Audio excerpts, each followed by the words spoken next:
Bangladesh cricket বোর্ডে আবারও পরিবর্তন। অবসান হলো সভাপতি হিসেবে ফারুক আহমেদের 11 মাসের অধ্যায়।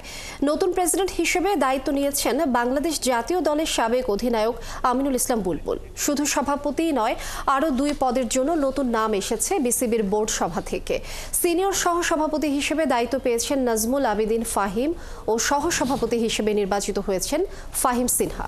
দর্শক, এই বিষয়ে বিস্তারিত জানতে আমরা সরাসরি চলে যেতে চাই বিসিবিতে। সেখানে আছেন সহকর্মী নাহিয়ান বিন জাসিম, আমরা যুক্ত হচ্ছি তার সাথে। নাহিয়ান, বোর্ডে আমিনুল ইসলাম বুলবুল প্রত্যাশিতভাবে প্রেসিডেন্ট হয়েছেন, কিন্তু সিনিয়র সহসভাপতি ও সভাপতি হিসেবে আরও 2টা নাম আমরা পেয়েছি। হঠাৎ এই পদক্ষেপ কেন, বিস্তারিত জানাবেন।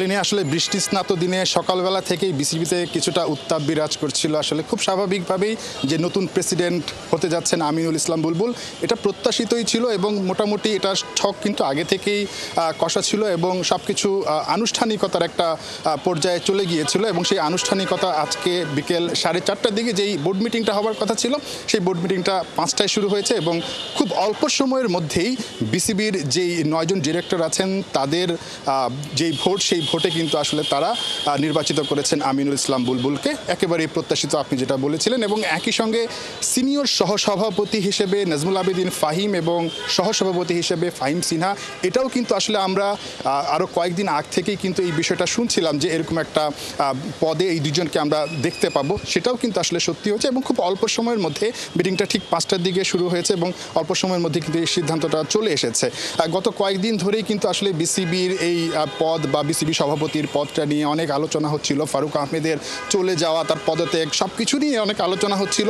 এর মাঝে আবার দেশে চলে আসেন আমিনুল ইসলাম বুলবুল, যাকে নিয়ে আসলে অনেক জল্পনা কল্পনা ছিল। তিনি আইসিসিতে কর্মরত ছিলেন।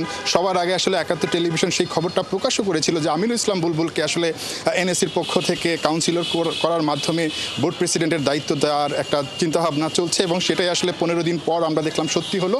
সব কিছুই এখন ঠিকঠাক। কিছুক্ষণ পরই হয়তো একটা প্রেস কনফারেন্স হবে, সেখানে আমিনুল ইসলাম বুলবুল ঠিক যে সময়টার জন্য তিনি ঠিক অক্টোবরের 26 তারিখ পর্যন্ত কিন্তু এই যে বোর্ডটা আছে, বোর্ডের মেয়াদ আছে, তার আগেই কিন্তু তাকে এই দায়িত্বটার কাজটা শেষ করে একটা নির্বাচন দিয়ে চলে যেতে হবে। এই সময়টার জন্যই আসলে মূলত আমিনুল ইসলাম বুলবুল এসেছেন এবং তার প্রথম প্রায়োরিটিটাই কিন্তু থাকবে এই নির্বাচনকে ঘিরে সুষ্ঠুভাবে যদি সেই নির্বাচন হয় এবং তিনি একটা নতুন বোর্ডের কাছে সেই দায়িত্বটা দিয়ে চলে যেতে চান। আইসিসিতে যেই পোস্টে তিনি কর্মরত ছিলেন সেই চাকরিটাও আসলে নবায়ন হয়েছে এবং তিনি সেখান থেকে ছুটি নিয়েছেন। এখানকার দায়িত্ব পালন শেষে তিনি আবারও আইসিসিতে চলে যাবেন। ঠিক আমার পেছনে যেই বিসিবির ভবনটা দেখছেন এই মুহূর্তে, সেখানে সেই মিটিংটা কিন্তু চলছে। কিছুক্ষণের মধ্যেই মিটিংটা শেষ হয়ে যাবে এবং এখান থেকেই আমিনুল ইসলাম বুলবুল বা অন্যান্য বাকি যে ডিরেক্টররা আছেন তারা বেরিয়ে আসবেন। একটু জানিয়ে রাখি, ঠিক গতকাল যেই অনাস্থা দেওয়া হয়েছিল, যেই চিঠিটা দেওয়া হয়েছিল ক্রীড়া মন্ত্রণালয়ে, সেই অনাস্থার চিঠিটা আমরা নিশ্চয়ই পরবর্তীতে আরো বিস্তারিত জানবো আপনার কাছ থেকে। দর্শক, বিসিবি থেকে যুক্ত ছিলেন আমাদের সহকর্মী নাহিয়ান বিন জাসিম, আমরা বিস্তারিত জানছিলাম তার কাছ থেকে।